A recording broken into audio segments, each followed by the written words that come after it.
श्रीमान रामेश्वर गारू जी, रामू जी, वरुण दास जी, टीवी 9 की पूरी टीम, मैं आपके नेटवर्क के सभी दर्शकों का,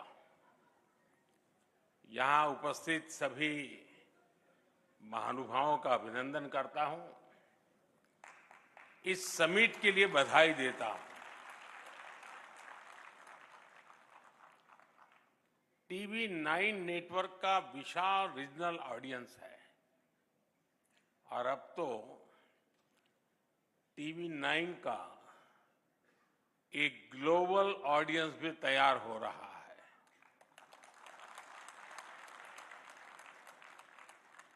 इस समिट में अनेक देशों से इंडियन डायस्पोरा के लोग विशेष तौर पर लाइव जुड़े हुए हैं। कई देशों के लोगों को मैं यहां से देख भी रहा हूं, वे लोग वहां से वेव कर रहे हैं, हो सकता है। मैं सभी को शुभकामनाएं देता हूं। मैं यहां नीचे स्क्रीन पर हिंदुस्तान के अनेक शहरों में बैठे हुए सब दर्शकों को भी उतने ही उत्साह उमंग से देख रहा हूं। मेरी तरफ से उनका भी स्वागत है। साथियों, आज विश्व की दृष्टि भारत पर है, हमारे देश पर है।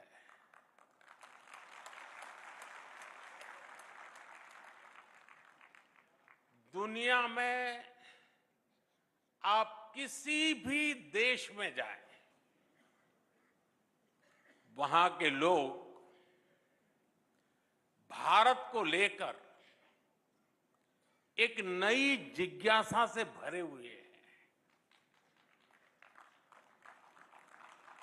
आखिर ऐसा क्या हुआ कि जो देश 70 साल में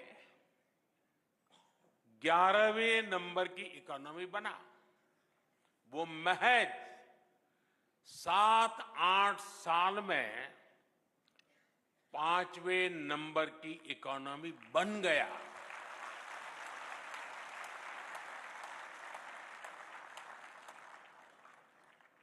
अभी आईएमएफ के नए आंकड़े सामने आए हैं। वो आंकड़े कहते हैं कि भारत दुनिया की एकमात्र मेजर इकोनॉमी है जिसने 10 वर्षों में अपने जीडीपी को डबल किया है।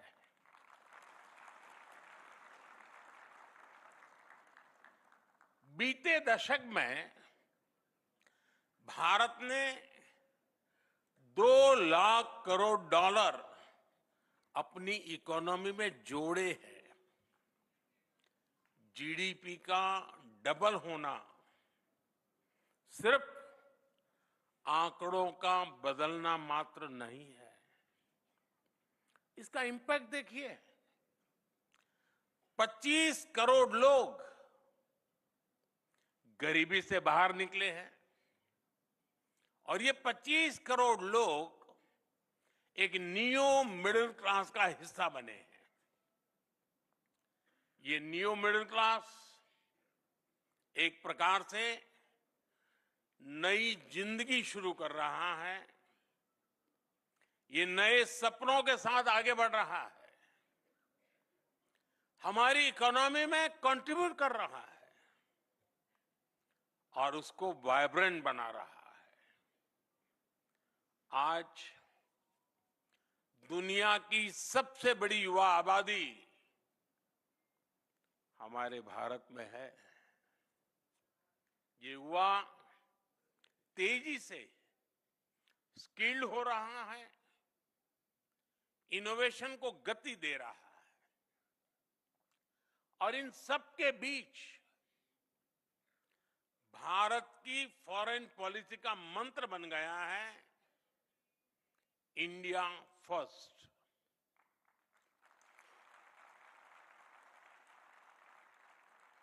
एक जमाने में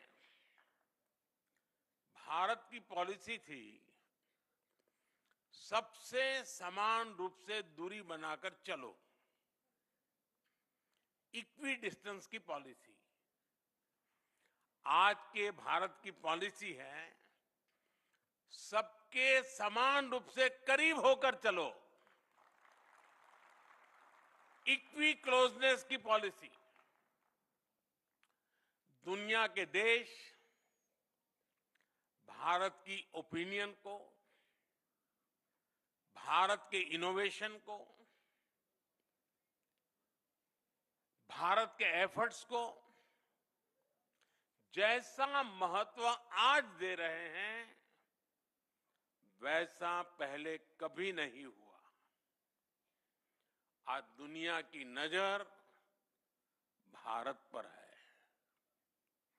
आज दुनिया जानना चाहती है व्हाट इंडिया थिंक टुडे।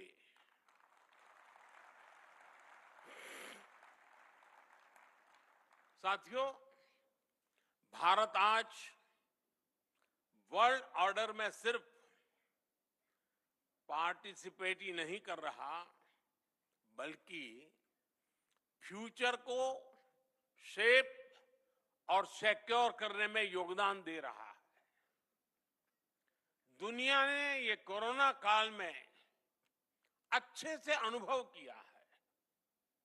दुनिया को लगता था कि हर भारतीय तक वैक्सीन पहुंचने में ही कई कई साल लग जाएंगे, लेकिन भारत ने हर आशंका को गलत साबित किया। हमने अपनी वैक्सीन बनाई, हमने अपने नागरिकों का तेजी से वैक्सीनेशन कराया और दुनिया के 150 से अधिक देशों तक दवाएं और वैक्सीन भी पहुंचाई। आज दुनिया, और जब दुनिया संकट में थी तब भारत की ये भावना दुनिया के कोने कोने तक पहुंची कि हमारे संस्कार क्या है, हमारा तौर तरीका क्या है।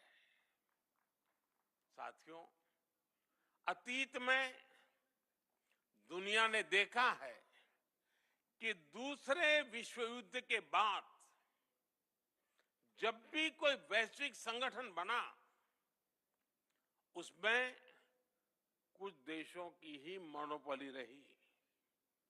भारत ने मोनोपोली नहीं बल्कि मानवता को सर्वोपरि रखा। भारत ने 21वीं सदी के ग्लोबल इंस्टीट्यूशन के गठन का रास्ता बनाया और हमने ये ध्यान रखा कि सबकी भागीदारी हो, सबका योगदान हो। जैसे प्राकृतिक आपदाओं की चुनौती है, देश कोई भी हो, इन आपदाओं से इंफ्रास्ट्रक्चर को भारी नुकसान होता है। आज ही म्यांमार में जो भूकंप आया है, आप टीवी पर देखें तो बहुत बड़ी बड़ी इमारतें ध्वस्त हो रही है, ब्रिज टूट रहे हैं। और इसलिए भारत ने coalition for disaster resilient infrastructure CDRI नाम से एक वैश्विक नया संगठन बनाने की पहल की। ये सिर्फ एक संगठन नहीं बल्कि दुनिया को प्राकृतिक आपदाओं के लिए तैयार करने का संकल्प है। भारत का प्रयास है प्राकृतिक आपदा से पुल, सड़कें, बिल्डिंग्स, पावर ग्रिड, ऐसा हर इंफ्रास्ट्रक्चर सुरक्षित रहे, सुरक्षित निर्माण हो। साथियों, भविष्य की चुनौतियों से निपटने के लिए हर देश का मिलकर काम करना बहुत जरूरी है। ऐसी एक चुनौती है हमारे एनर्जी रिसोर्सेज की। इसलिए पूरी दुनिया की चिंता करते हुए भारत ने इंटरनेशनल सोलर अलायंस ISA का समाधान दिया है, ताकि छोटे से छोटा देश भी सस्टेनेबल एनर्जी का लाभ उठा सके। इससे क्लाइमेट पर तो पॉजिटिव असर होगा ही, ये ग्लोबल साउथ के देशों की एनर्जी नीड्स को भी सिक्योर करेगा। और आप सबको ये जानकर गर्व होगा कि भारत के इस प्रयास के साथ आज दुनिया के 100 से अधिक देश जुड़ चुके हैं।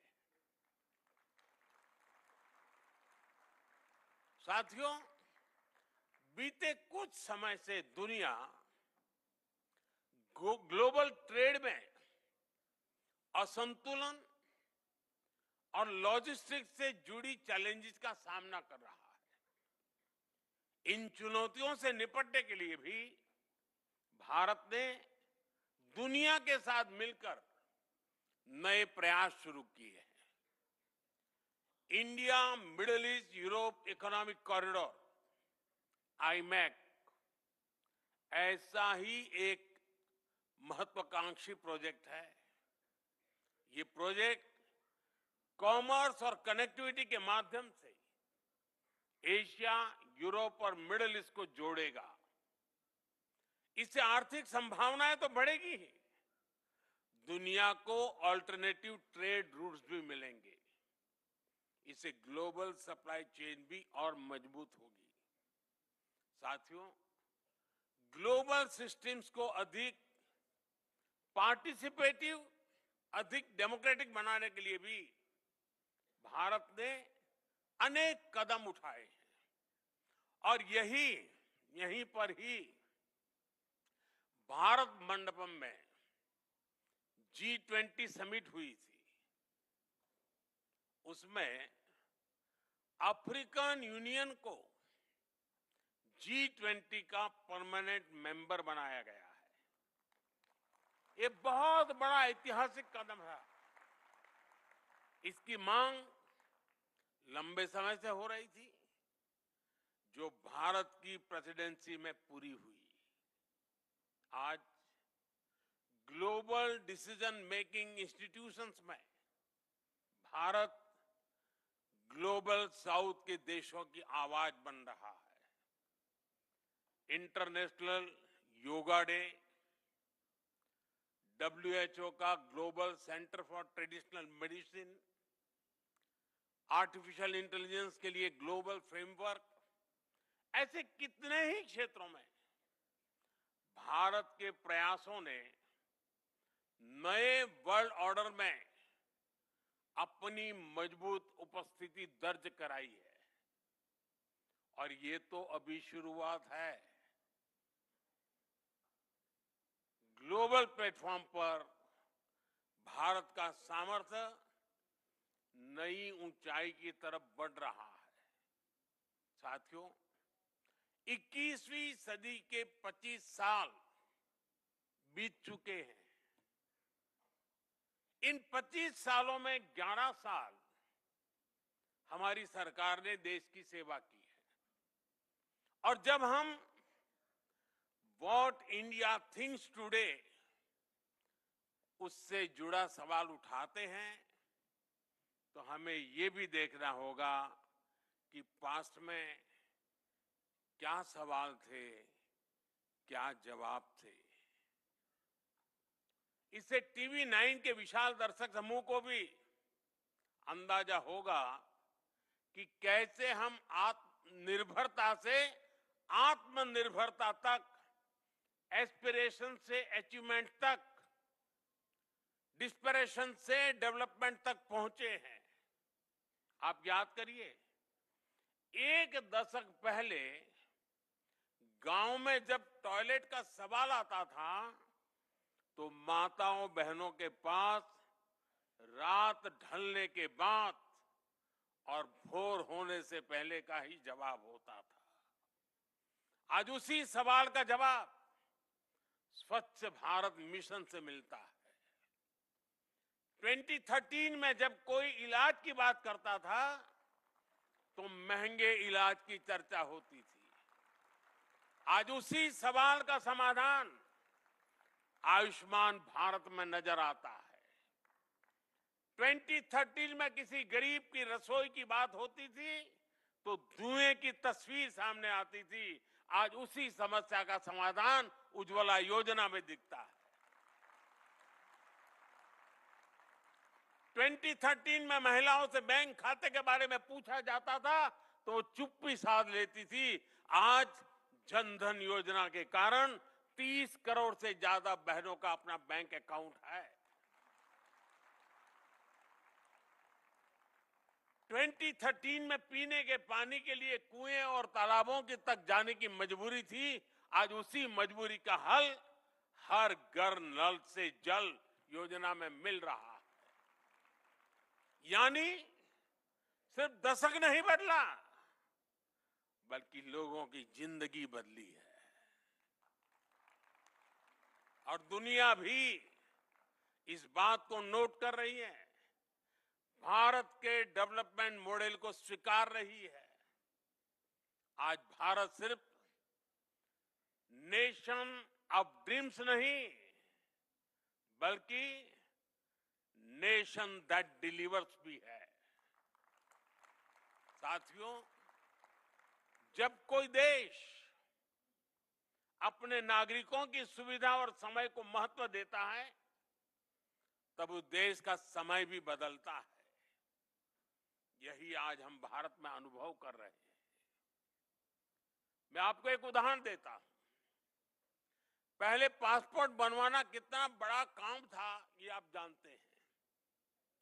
लंबी वेटिंग, बहुत सारे कॉम्प्लेक्स डॉक्यूमेंटेशन का प्रोसेस, अक्सर राज्यों की राजधानी में ही पासपोर्ट केंद्र होते थे।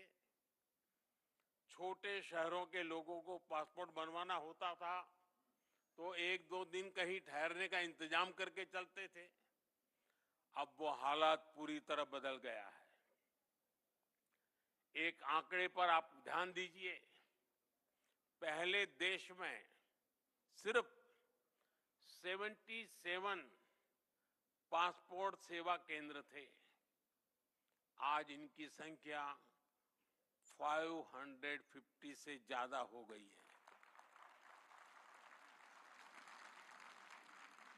पहले पासपोर्ट बनवाने में, और मैं 2013 के पहले की बात करूं, मैं पिछली शताब्दी की बात नहीं कर रहा हूं। पासपोर्ट बनवाने में जो वेटिंग टाइम 50 दिन तक होता था वो अब 5-6 दिन तक सिमट गया है। साथियों, ऐसी ही ट्रांसफॉर्मेशन हमने बैंकिंग इंफ्रास्ट्रक्चर में भी देखा है। हमारे देश में 50-60 साल पहले बैंकों का नेशनलाइजेशन किया गया, ये कहकर कि इससे लोगों को बैंकिंग सुविधा सुलभ होगी। इस दावे की सच्चाई हम जानते हैं। हालत ये थी कि लाखों गांवों में बैंकिंग की कोई सुविधा ही नहीं थी। हमने स्थिति को भी बदला है। ऑनलाइन बैंकिंग तो हर घर में पहुंचाई है। आज देश के हर 5 किलोमीटर के दायरे में कोई न कोई बैंकिंग टच पॉइंट जरूर है। और हमने सिर्फ बैंकिंग इंफ्रास्ट्रक्चर का ही दायरा नहीं बढ़ाया बल्कि बैंकिंग सिस्टम को भी मजबूत किया। आज बैंकों का एनपीए बहुत कम हो गया है। आज बैंकों का प्रॉफिट 1,40,000 करोड़ रुपए के नए रिकॉर्ड को पार कर चुका है। और इतना ही नहीं, जिन लोगों ने जनता को लूटा है उनको भी अब लूटा हुआ धन लौटाना पड़ रहा है। जिस ईडी को दिन रात गालियां दी जा रही है, ईडी ने 22,000 करोड़ रुपए से अधिक वसूले हैं। ये पैसा कानूनी तरीके से उन पीड़ितों तक वापस पहुंचाया जा रहा है जिनसे ये पैसा लूटा गया था।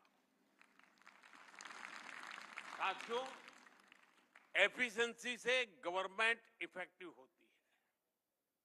कम समय में ज्यादा काम हो, कम रिसोर्सेज में अधिक काम हो, फिजूल खर्ची ना हो, रेड टैप के बजाय रेड कारपेट पर बल हो। जब कोई सरकार ये करती है तो समझिए वो देश के संसाधनों को रिस्पेक्ट दे रही है।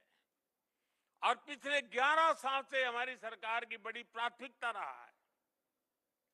मैं कुछ उदाहरणों के साथ अपनी बात बताऊंगा।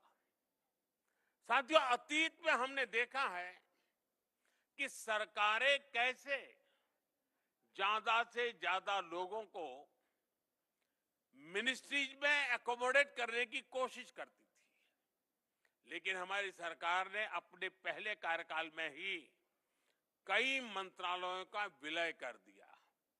आप सोचिए, अर्बन डेवलपमेंट अलग मंत्रालय था और housing and urban poverty alleviation अलग मंत्रालय था।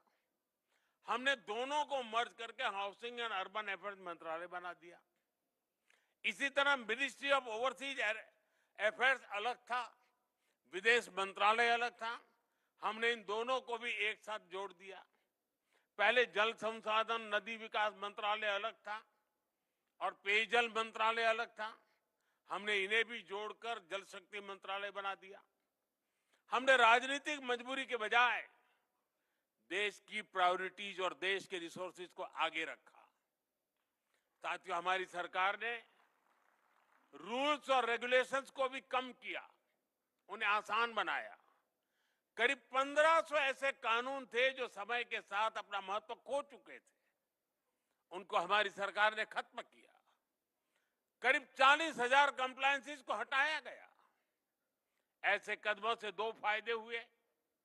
एक तो जनता को हैरेसमेंट से मुक्ति मिली और दूसरा सरकारी मशीनरी की एनर्जी भी बची। एक और एग्जाम्पल जीएसटी का है। 30 से ज्यादा टैक्सेस को मिलाकर एक टैक्स बना दिया गया है।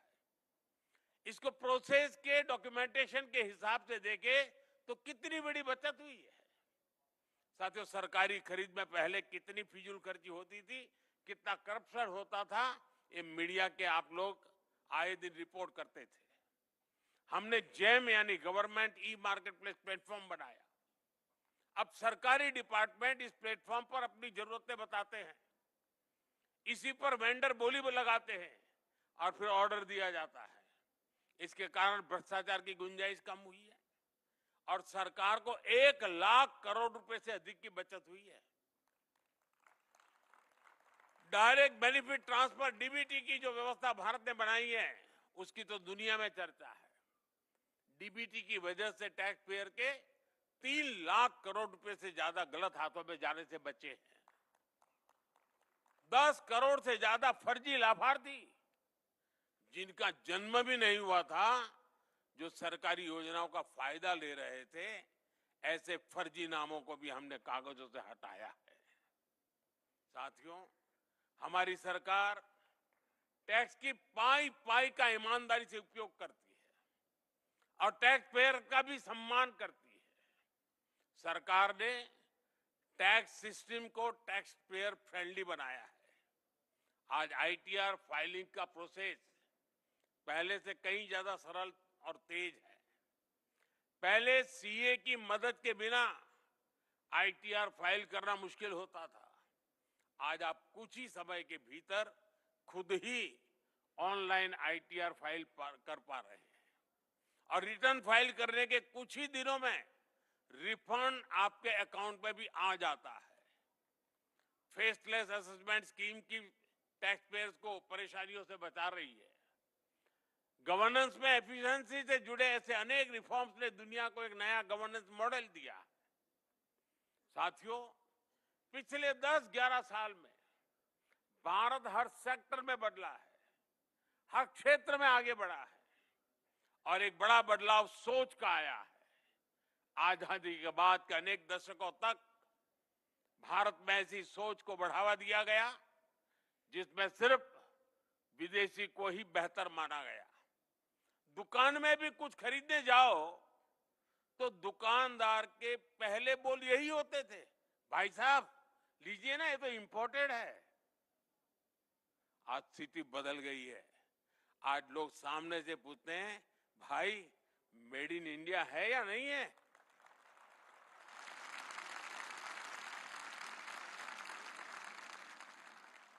साथियों, आज हम भारत की मैन्युफैक्चरिंग एक्सेलेंसी का एक नया रूप देख रहे हैं।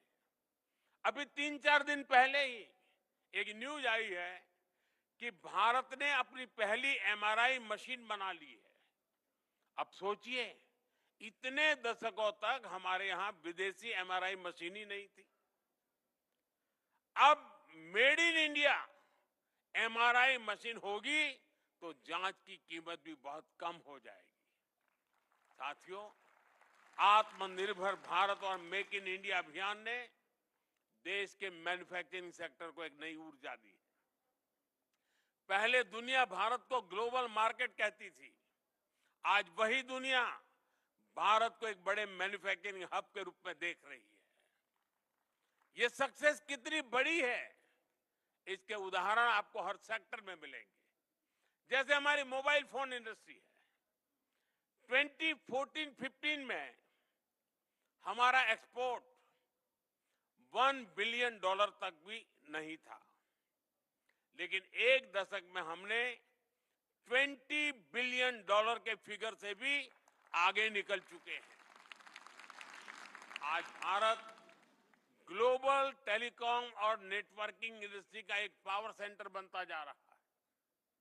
ऑटोमोटिव सेक्टर की सक्सेस से भी आप अच्छी तरह परिचित है।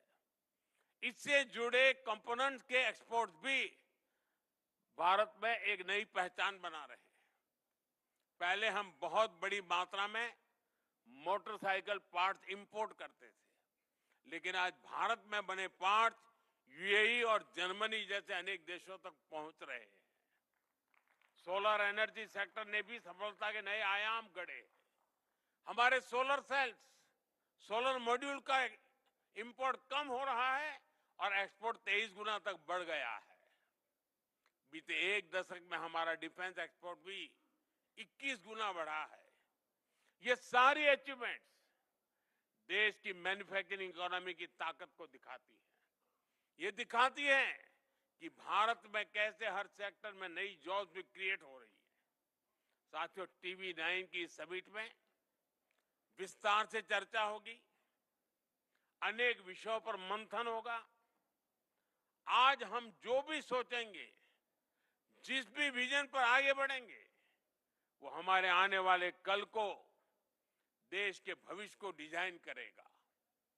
पिछली शताब्दी के इसी दशक में भारत ने एक नई ऊर्जा के साथ आजादी के लिए नई यात्रा शुरू की थी और हमने 1947 में आजादी हासिल करके भी दिखाई। अब इस दशक में हम विकसित भारत के लक्ष्य के लिए चल रहे हैं और हमें 2047 तक विकसित भारत का सपना जरूर पूरा करना है। और जैसा मैंने लाल किले से कहा है, इसमें सबका प्रयास आवश्यक है। इस समिट का आयोजन कर TV9 ने भी अपनी तरफ से एक पॉजिटिव इनिशिएटिव लिया है। एक बार फिर आप सभी को इस समिट की सफलता के लिए मेरी ढेर सारी शुभकामनाएं हैं। मैं TV9 को विशेष रूप से बधाई दूंगा, क्योंकि पहले भी मीडिया हाउस समिट करते रहे हैं, लेकिन ज्यादातर एक छोटे से 5 स्टार होटल के कमरे में वो समिट होती थी और बोलने वाले भी वही, सुनने वाले भी वही, कमरा भी वही।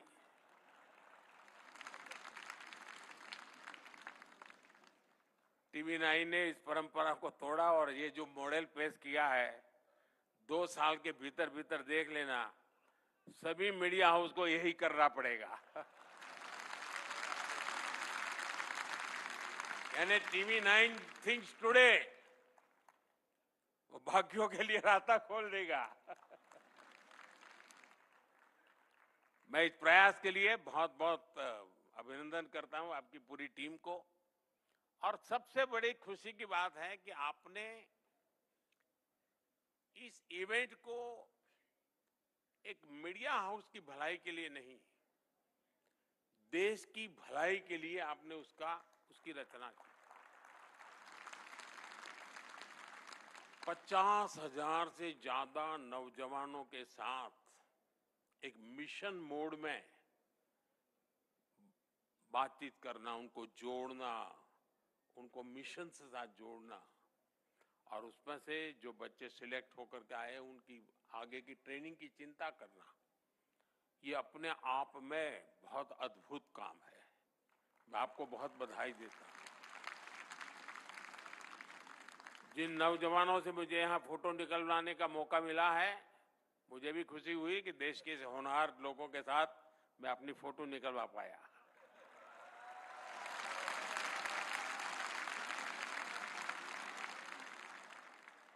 मैं इसे अपना सौभाग्य मानता हूं दोस्तों कि आपके साथ मेरी फोटो आज निकली है।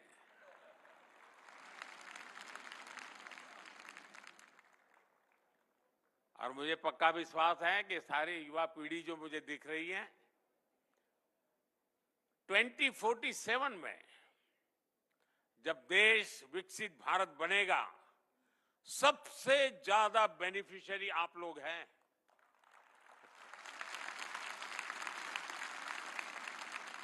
क्योंकि आप उम्र के उस पड़ाव पर होंगे जब भारत विकसित होगा, आपके लिए मौज ही मौज है।